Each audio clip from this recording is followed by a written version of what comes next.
eu queria ir ao banheiro. Não pode no banheiro. E você volta de fralda, né? Mas eu não queria fazer na fralda. Aliás, eu não tinha fralda. A minha faltou lá. Eu tive que inventar uma fralda. Mas esse é outro papo aqui.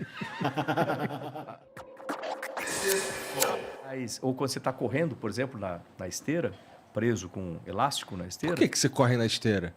Para manter melhorar o tônus muscular, cara. Porque senão você tá falta de gravidade. Um grande problema que os astronautas têm... Você precisa correr na esteira. Todo dia os caras correm na esteira. Todo dia. Você corre, senão atrofia. Você puxa elásticos, por exemplo, também. Senão tem atrofia e aumenta a sua perda de densidade óssea. Pô, em 10 dias dá para dar tudo isso aí de problema? Dá. É mesmo? Você perde densidade óssea, você volta com osteoporose, por exemplo. Caraca. Com radiação. Você teve aquele problema no ouvido? Foi você que teve, né? Eu tive. Eu uso o aparelho nos 2 ouvidos. Isso que ficou 10 dias, cara. 10 dias. É o que eu falo, o lance de ir pra Marte, cara. Eu chamo isso, eu dou um nome carinhoso pra ele. Eu chamo de fator tripa. Fator o quê? Fator tripa, que é o ser humano, cara. Tripa? A nossa tripa, né? Porque, assim, a tecnologia ela já tá desenvolvida, né? Mas colocar um ser humano numa nave para ir para Marte, cara? O ser humano cara, é a coisa mais frágil que tem para voo espacial. Você tem problema com vibração, aceleração, falta de gravidade ou redução, né, da aparente de gravidade. Porque as pessoas acham, quando chega no espaço não tem gravidade. Continua tendo, só que por causa da dinâmica da espaçonave, tem essa compensação de aceleração, você tem a impressão de microgravidade. Aí... Tu ficou meio surdo, foi isso? Hoje em dia eu sou quase surdo completo. Eu uso aparelho nos 2 ouvidos. Caraca, cara. O que aconteceu? Um dos efeitos do espaço é você ter alterações no sistema cardiovascular, né, com arritmias, etc. Para mim não teve problema nenhum. Alteração no sistema ósseo, né, muscular. As vértebras dão uma... Atrofias, você tem perda de densidade óssea, você pode ter...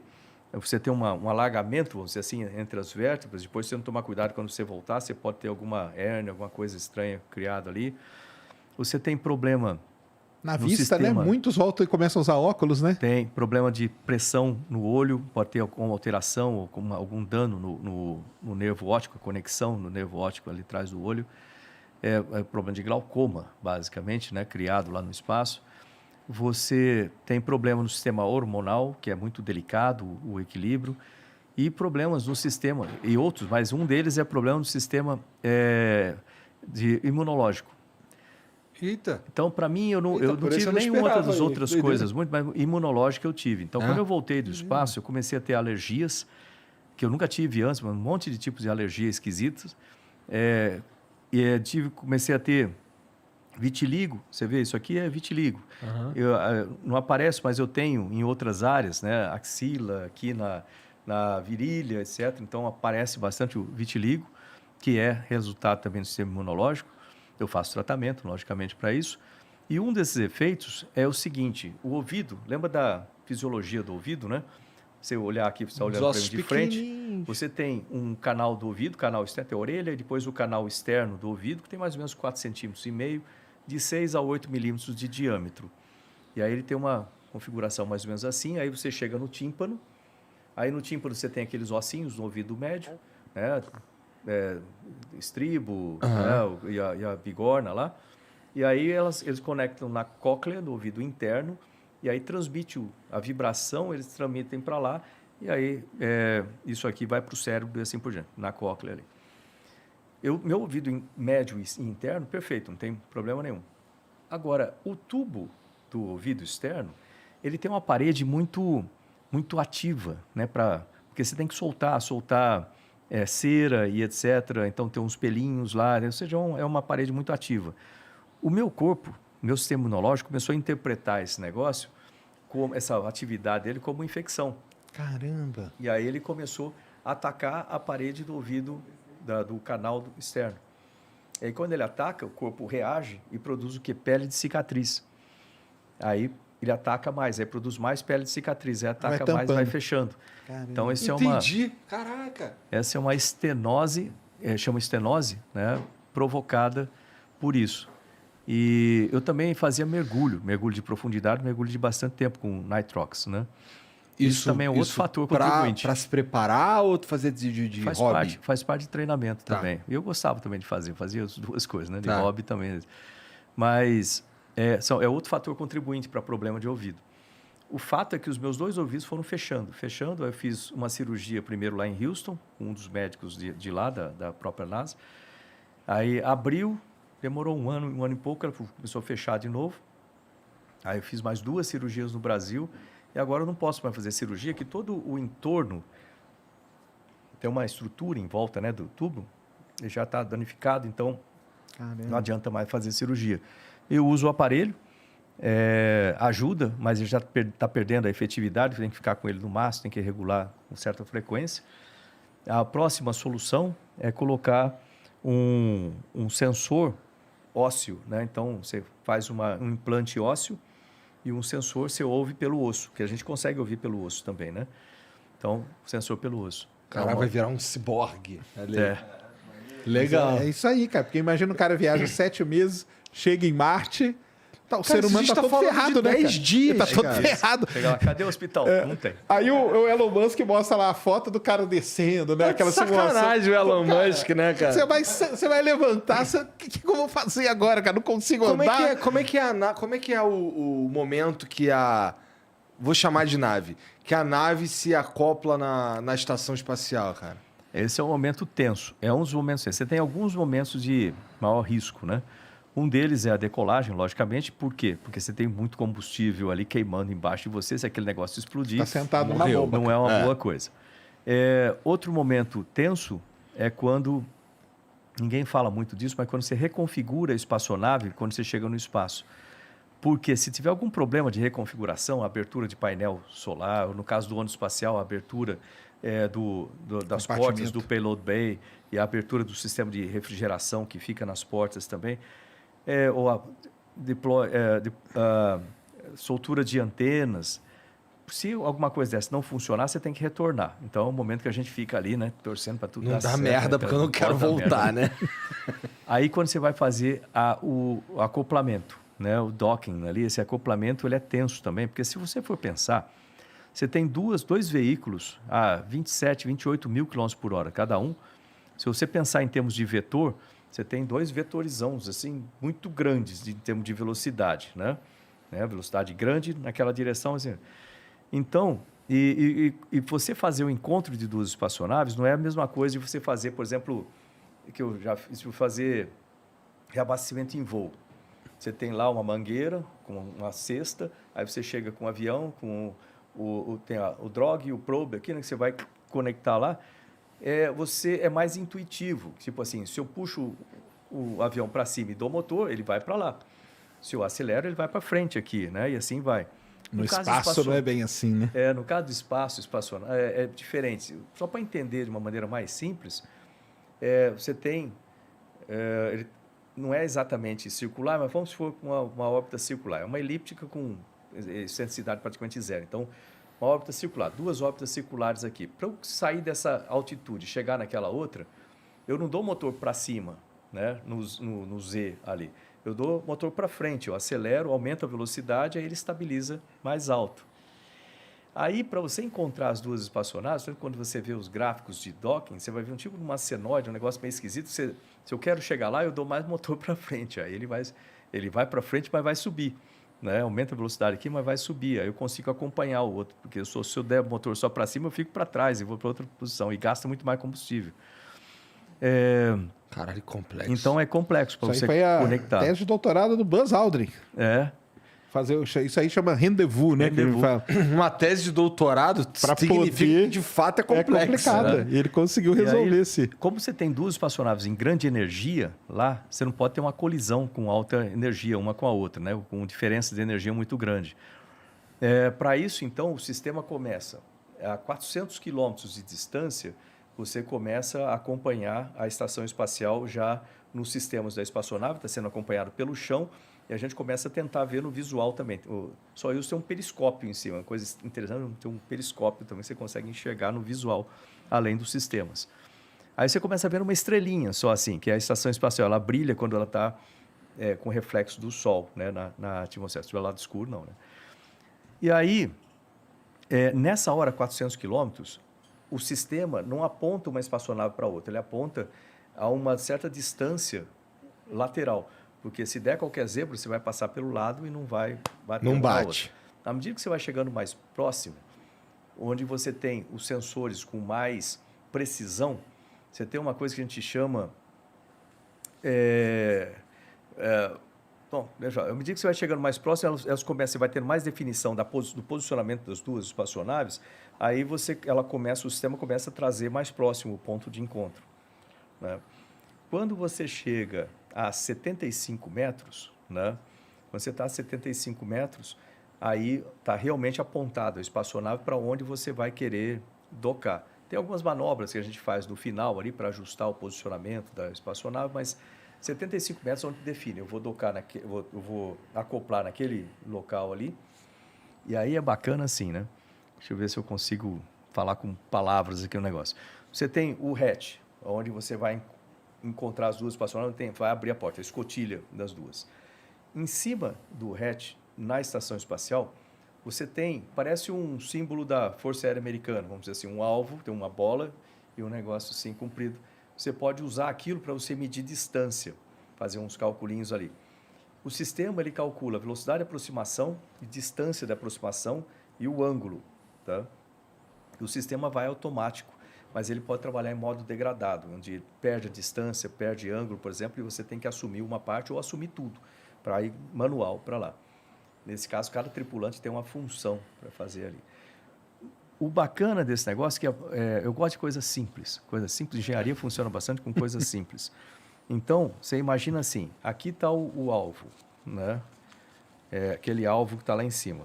Lógico que não é exatamente isso, mas você tem algo assim, né? Onde você tem um círculo aqui no meio. Aqui, imagina que isso aqui é um círculo. Tá. E você tem a parte reta aqui do lado. No meio do círculo, você tem um pino. Aquele pino, o que ele indica para você? Isso aqui te dá a distância e esse pino te indica o ângulo. Se você está aproximando no ângulo correto, esse pino aparece como um ponto aí para você. Se você estiver aproximando muito baixo, ele vai mudando. Ângulo errado, ele aparece como um risco. Então, você consegue ver se eu estou certinho ou se eu estou no ângulo errado. Então, você pode usar aquilo. E aquilo você vê pelo aquele sistema visual aqui em cima, né? E você vem aproximando, a velocidade é de 0,3, se não me engano, metros por segundo, é mais ou menos a velocidade de um homem andando. Né? Isso diferencial. E as duas espaçonaves estão a 28 mil km por hora. Se você errar um pouquinho o ângulo, com esse vetorzão desse tamanho, perceba que num instante você vai ter uma distância muito grande sinistra, aqui. Então, você não pode errar ângulo. E a velocidade você vem controlando para ficar com pouca diferencial. Aí ele vai aproximando. Quando dá o contato, as duas se encontram. No lado da estação espacial, você tem um cone, assim, com um buraco aqui dentro. Na Soyuz, você tem um pino na frente, né, com uma cabeça assim. Né? Coloca aí, Jean. Escreve aí, ó, Soyuz aí, ó. Dá para ver aí. S-O-Y-U-Z, né? E você bota sistema de acoplamento. Docking, assim. Coloca Soyuz Docking. Docking System. E aí você tem aquele pino com aquela bolinha aqui. Aí ele vem chegando. Se você errar um pouquinho o ângulo... Olha, tá vendo o pino ali, ó, na frente dela? Legal de ver, ó. Tem aí. Lá. Tô vendo. Tá vendo o pino lá? Aquele pino, ele vai encaixar nesse cone. Se você errar um pouquinho o ângulo, quando ele bater aqui no cone, ele automaticamente vai ser levado para o centro do cone. Olha lá, ó. Ele vai ser levado para o centro do cone. E aí, quando ele entra no centro do cone... É um sistema de segurança para garantir que você está fazendo direito. Vai estar alinhado. Quando ele entra ali no centro do cone, lá dentro tem um sistema de retração. Ele puxa, ele vai fazer ele vai trazer para dentro, vai te agarrar e trazer para dentro. Aí tem o contato das duas superfícies de contato, aquele anel ali. Aquele anel lá e o anel do lado de cá. Aí você tem os LETs, que chama. Aí ele grudou, aí os LETs agarram o sistema mecanicamente. Depois que ele agarra, e lógico que quando ele entra ali dentro, ele entra e ajusta o ângulo também, você tem parafusos que são disparados automaticamente. Aí você vai vendo no sistema, tá vermelho, o parafuso está entrando, verde, conectou, fechou. Então os parafusos conectam os dois sistemas. Depois que conectou mecanicamente os dois sistemas, os LEDs soltam. Agora você tem outro problema, que você tem aquela área ali interna e aquela de lá. Você tem que ver se não está vazando pressurização. Aí... Rapidinho, no teu caso, esse acoplamento aí foi automático ou vocês tiveram que mexer alguma coisa? Não, foi automático. Tá. Foi automático. A gente estava preparado para assumir, mas foi automático. E aí ele começa a fazer o teste de pressurização na área aberta. Aí você tem a pressão interna ali, ele é pressurizado, né? O meio dele é pressurizado.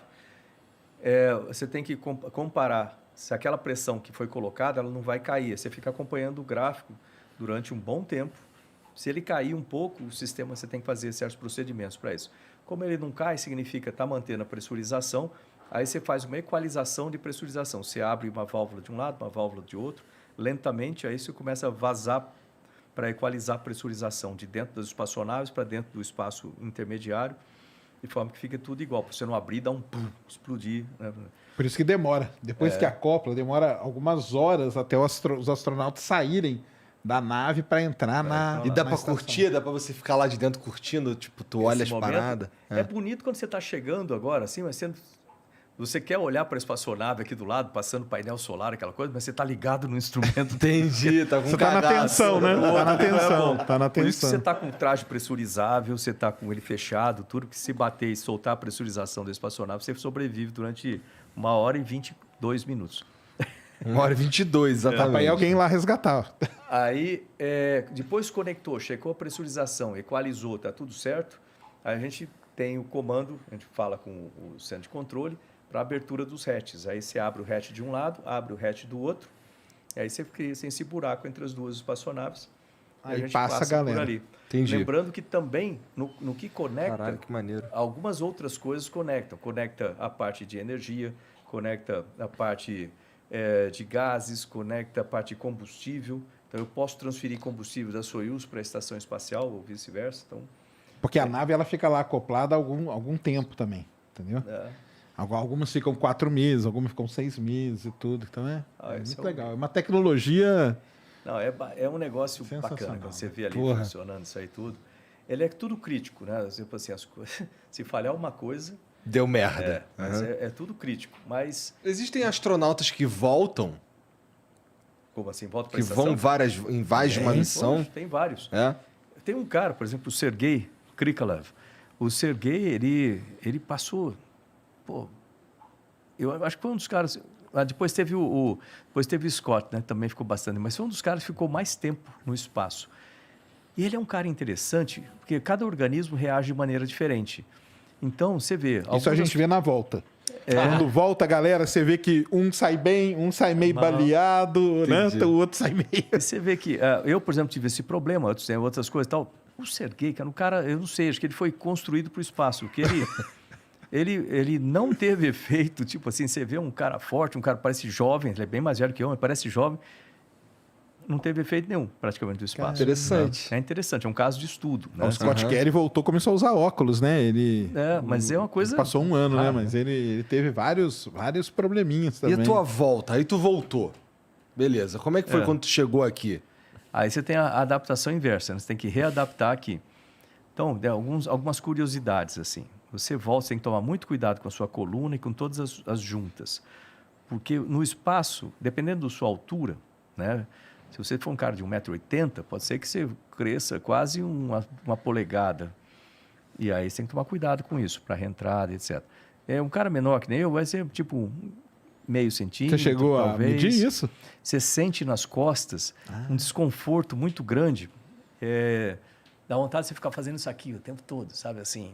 Porque tem alguma coisa que está errada ali, né? E aí quando você está durante a reentrada, que é um momento crítico para caramba, é outro momento crítico, você separa da estação espacial, faz 2 órbitas para checar os sistemas, e aí ela entra assim, primeiro, depois que você fez isso, você começa a queima de reentrada. Você começa basicamente do outro lado do planeta para poder pousar em um círculo de 10 quilômetros lá no Cazaquistão. Aí a primeira coisa que você faz é botar a espaçonave voando de ré. Ela tem 3 módulos, né? A Soyuz. Tem o módulo de carga, a cápsula e o módulo de propulsão aqui. Aí ela vai de ré e você aciona o motor, né, a gente chama queima de reentrada, por 4 minutos e 20 segundos aproximadamente. Aí ela reduz a velocidade e começa a cair. Nesse momento ela vira 90 graus e tem 2 explosões que separam a parte de propulsão e de carga. Essas partes vão reentrar e vão queimar completamente. E a cápsula ela vira de costas, né, você vai para lá, com o painel térmico de costas indo para lá. Ele aquece a mais de 2.000 graus a 70 centímetros das 2 costas. Putz. E ele vai queimando durante a reentrada. Você vê aquelas faíscas todas, plasma piscando do lado. É uma sensação muito esquisita, porque para quem é piloto, você não tem muito o que fazer. Você consegue controlar ela em rolamento só assim. Dá algum controle, mas não é grande coisa. Porque ela tem uma eu brinco que o cara é passageiro da agonia, cara. Passageiro da agonia. E tem uns 4 minutos ali... Sem comunicação, críticos, né? Você não tem comunicação, ela está vibrando, você não consegue enxergar o painel vibra todo, você não consegue enxergar, é melhor você fechar os olhos e esperar passar. Você vê aquele do lado, é muito esquisito. G, aí começa o G, né? Se você, uma entrada normal dá 6 Gs. A nossa deu 6 ponto pouquinho, ou seja, posso considerar perfeito. Entrada balística, vamos dizer, quando a gente fala que teve algum problema, na próxima missão, eu fiz em abril, né? Em a missão de setembro, ou a outra, eles tiveram um problema na explosão, um dos parafusos segurou, eles entraram com um wobbling. E aí eles entraram, foram cair muito longe, 300 quilômetros do ponto de... Nossa, e dentro da nave, eles girando desse jeito? Pois, Doideira, fora né? isso, o G, né? Que o G pode chegar até 11 Gs. Caramba. 11 Gs. Imagina, aí a gente tá aí, não é brincadeira, não. Aí, vibração, tal, você não consegue comunicar nada. Aí, de repente, volta a comunicação. Aí vem a questão de paraquedas. Aí a próxima coisa que tem que funcionar, com certeza, é o paraquedas. Aí o paraquedas fica do lado aqui, ele sai primeiro o paraquedas do piloto, e aí quando ele faz isso aqui, ele gira, logicamente, a espaçonave fica do lado, assim, né? Aí depois que ela estabilizado, libera o paraquedas principal e aí solta daqui o ponto de fixação e vem para o topo da espaçonave. Aí tem outra bangornada, né? Que ela vai ficar bangornando. Eu falo pro pessoal quando eu tô transmitindo isso aí, eu falo, só essa balançada aí, cara, pra mim já não vou, entendeu? E aí você tem o paraquedas principal segurando. Quando chega... quando ela faz isso, ela muda a antena. A antena passa a ser no topo, né? E ela libera uma antena de 4,5 metros, que é imagina uma cinta metálica que desenrola, né? Aquela cinta. Que é um cuidado depois do pouso, isso aí. E aí ela começa a emitir um sinal na frequência de emergência para o pessoal de resgate saberem onde você está, em que altitude. Aí vem um monte de helicópteros para acompanhar o pouso. Quando chega a 5.000 metros, ele abre uma válvula de equalização de pressão. Aí o ouvido vai sentir, aí vai condensar um pouco lá dentro. Aí você sabe que a válvula funcionou, né? Se você for pousar na água, isso aí não é feito exatamente dessa forma, tem um outro procedimento para não entrar água para dentro, etc. Aí você tem a 200 metros a cadeira, ela sobe 15 graus, ela faz um puff assim, né? Porque ela fica com amortecimento para pancada no chão. Aí ele bate no chão. Quando ela subiu, você pode contar 1.001 e bum, bateu no chão. Bate, sobe tudo, né? Aquela coisa. No meu caso, tinha a carga que eu tinha amarrado, então não posso reclamar de ninguém. Porque foi parte da minha responsabilidade amarrar a carga. Porque você transfere carga para, inclusive, o seu assento, que chega numa Soyuz lá, aí você não volta na mesma. Você deixa aquela, você pega a velha, a que estava lá mais tempo, aí você pega para voltar com a velha, então você tem que transferir cadeiras, eu transferi essas cadeiras, e era minha responsabilidade também pegar a carga e prender lá dentro. Como eu era o menor da tripulação, em termos de altura, e o Bill era o mais alto do lado de lá, o Bill MacArthur, eu tirei as coisas do lado dele e deixei do meu lado, que cabia mais coisa aqui do que deixar encostar na cabeça dele lá. E eu amarrei, você amarra no espaço, em 0G é uma situação, né? Você prende ele. Quando o pouso que dá essa pancada, soltou e caiu um monte de carga em cima de mim. Caramba! Aí eu tô lá, né? Deixa eu ver, pé funcionando, né? Perna funcionando, mão funcionando, tá tudo no pescoço, tá ok. Aí o pessoal vem e bate, né? Demora um tempinho, eles batem na janela assim. Por que demora um tempo? Porque a espaçonave, como ela faz o controle de altitude, ela tem esse controle feito com esses jatos com hidrazina. Hidrazina é super tóxica. E se a pessoa chegar lá, por exemplo, você chegar aqui molhado com hidrazina, você botar a mão lá, tchau para você. Na China, muita gente morre assim, cai uns pedaços de foguete com hidrazina e a galera chega para pegar. O que é exatamente a hidrazina? Hidrazina é um combustível. É um combustível. E aí o cara bota a mão, acontece o quê? Ele morre, porque ela é altamente tóxica. Ela é tóxica. Morre? Ela entra pela pele da pessoa E o cara morre. Morre. Caralho. Por isso que quando... Quando você vê cair um foguete e tal, não chega encosta no foguete, irmão. Não mexe, deixa lá. É isso aí. Aí que chega o pessoal todo equipado com porque era medidores, química, né? Eles vão passar um material lá que tira esse negócio, um material químico também que vamos dizer assim, contrabalanceia esse negócio, elimina esse risco. E um cuidado que eles têm que tomar é com essa antena. Se a antena não fizer o deployment, não for lançada no espaço, ele vai pousar com aquela antena. E dependendo de onde tiver, a posição que tiver a espaçonave, se alguém chegar lá, mexe, pode ser que a antena saia e desenrola 4,5 metros de fibra de aço, de cinta de aço, e aquilo corta o que tiver na frente. Se tiver uma cabeça na frente, então aquilo... eles têm que olhar se aquilo está deployado. Então, uma espaçonave que acabou de pousar é perigoso. Sai de perto. Então, tem que vir o pessoal especializado, eles vão olhar, vão fazer toda a análise, acompanhar, desarmar todas essas armadilhas. E geralmente também ela pousa num lugar onde não tem ninguém mesmo, né? Não, por isso que é no deserto, lá no Cazaquistão, no meio do deserto. Aí o pessoal prepara toda ela, né? E no meu caso ela caiu e ficou em pé, assim, puf, né? Ah, que sorte, hein? Aí o pessoal vai pôr um suporte em cima para você escorregar aqui descendo, porque você fica zonzo, é complicado você se mexer muito bem, aí eles vêm... Te tiram, né? Carregam, né? Depois ele bate lá do lado, você dá um sinal para eles, né? Aí eles batem de novo para abrir a escotilha, porque se abrir de qualquer jeito, o comandante está com a cabeça lá, vai levar uma pancada da escotilha em cima. Então ele tem que sair da frente, aí abre a escotilha. Né? Aí literalmente entra um cara, fica de cabeça para baixo, parece um trapezista, assim, né? Ajuda o comandante a sair primeiro. Aí tá tudo bem, ele ajuda, segura, do lado ajuda a tirar o comandante, aí senta lá fora, escorrega no escorregadorzinho, põe numa cadeira. Aí vem um de nós do lado, né? Aí, no caso, foi primeiro o Bill, que ele tinha menos coisa em cima. Aí fui tirando as coisas e aí eu saí. Aí você chega lá fora, senta assim, friozinho, estava de madrugada no deserto, uns 5 graus, assim. Aquele cheiro... Lá em cima você não sente cheiro, né? Uma sensação boa. O cheiro na estação qualquer? Não tem cheiro? Na estação você não sente, você perde o olfato quase. Entendi. Então, e ela não é que nem a Mir, que tinha muito cheiro, o sistema é melhor de filtragem. E aí você sente aquilo de volta aqui, é uma sensação boa, sabe? Completamente zonzo ainda. Aí você senta na cadeirinha, bota uns negócios lá, eu peguei a bandeira do Brasil, fiquei segurando a bandeira do Brasil lá, né? E aí tem os médicos, cada um tem um médico, né, responsável ali por você. Espera um pouquinho, aí até voltar um pouco as coisas, eles te levam para uma barraca, aí você pode tirar o macacão.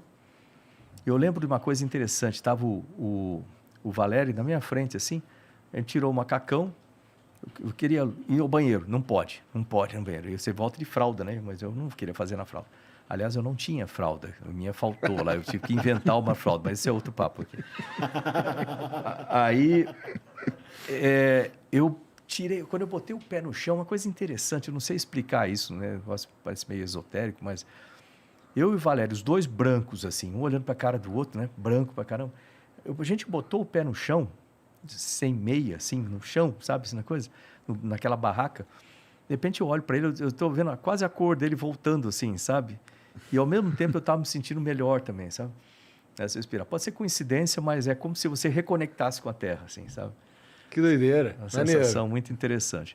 Aí leva a gente para um helicóptero, eu lembro de um lance, tem gravado, tem no filme isso aí, o filme da EB até. Aí chega um cara assim para um repórter, né? Fala assim, e aí? Eu nem sei que repórter é aquele, tá fazendo... Aí ele assim, e aí, coronel? Como é que foi? Valeu a pena?